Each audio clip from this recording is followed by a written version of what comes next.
Hear, O sons and daughters of light, and align your hearts to the flame of truth. This path is not traveled with feet nor crossed with thought, but opened through the resonance of your being. I speak now of the Triads, for all that is real flows from the three, and every gate of wisdom is guarded by their pattern. There are three forces that form the pattern of the awakened soul: love, obedience, and divine alignment. Of these, only the first two can be cultivated directly. The third, divine alignment, is not summoned by force, but revealed through harmony. The initiate works with what is within reach, to see rightly and to walk in rhythm with what has been seen. When perception and action come into concord, the inner fire aligns of its own accord. The temple is not built by reaching for the crown, but by setting each stone in place. So it is with these three: align the visible, and the invisible will arise.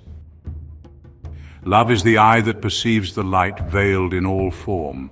Love is the recognition that we are all vessels of the same celestial fire. It is the moment the initiate sees another, not as separate, but as bearing the same reflection of the stars that shine within their own heart. Just as the surface of still water reflects the sky above it, so too does the quiet soul mirror the order of the heavens. Love arises when one soul perceives that same reflection in another, not through effort but through alignment. It is not feeling but knowledge that the fire in me and the fire in you are not similar but the same. For the light is the same in all, though the form may differ. This is why I say love is the vision of unity through the veil of separation. Obedience is the art of faithful movement before full understanding. The initiate does not yet grasp the total shape of the Logos, but walks according to the segments that have been made plain. This is not submission to arbitrary law, but trust in the curve of becoming, that those who move rightly in what they do know will be guided into what they do not. The path reveals itself through walking. Each step taken in harmony with the known pattern becomes a petition to the unseen structure to show itself. It is to act as the stars act, to move as the river flows, without resistance, without pride, with full awareness of the law that governs both the great and the small. When love and obedience meet, when the eye sees and the hand moves in harmony, then arises divine alignment. This is the condition in which light, law, and life resound together. The soul no longer flickers with the winds of confusion, but becomes a steady flame. It is not a state to be achieved, but a resonance to be entered. One does not build divine alignment, one reveals it, for it was always present, as the form of the temple is hidden within the block of stone. Know this, each of the three calls forth the others. When the heart sees rightly, the will cannot help but move in rhythm. When one walks in rhythm, the vision clarifies. And when the fire burns steady, both sight and movement become one act. This is the circle of becoming, and it sustains itself without end. Yet within this triad is another, deeper still.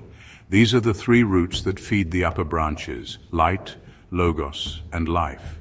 They cannot be cultivated in isolation. They can only be drawn into alignment as one.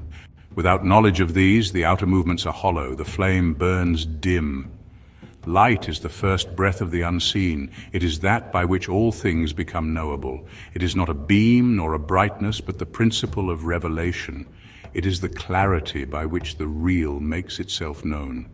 The uninitiated live beneath veils, but the wise cultivate the inner eye, that they might see through the veil and recognize the eternal shining beneath change. Logos is the pattern drawn upon the face of light. It is the word not spoken but inscribed in the bones of the world. It gives shape to the shining, form to the formless. It is the structure of truth, the divine architecture of all that is. As the geometer draws the line upon the tablet, so does Logos draw order upon chaos, making cosmos from void. Life is the dance that emerges when light is shaped by Logos. It is the motion of the flame, the breath of the all moving through vessels. It is not existence alone, but the continual becoming that flows from divine proportion. Wherever light flows and form is true, life springs forth, and the pattern reveals itself in living motion. These three, light, logos, and life, do not come one after the other. They are bound as the threefold cord that holds the worlds. Each reflects and sustains the others. Remove one and the others vanish. Strengthen one and the others rise. In their union is the secret fire that warms the coldness of matter and awakens the sleeper within. So I say the triad above, love, obedience, divine alignment, is the flowering, and the triad within, light, logos, life, is the root. As above, so within. As within, so becoming. When the vessel sees the light in the world, moves with the logos that forms it, and allows life to unfold through it without obstruction, then the flame rises unbroken from base to crown, and the one who was many becomes one. This is the mystery of harmonic being. This is the temple not built by hands. This is the tuning of the soul to the song of the spheres.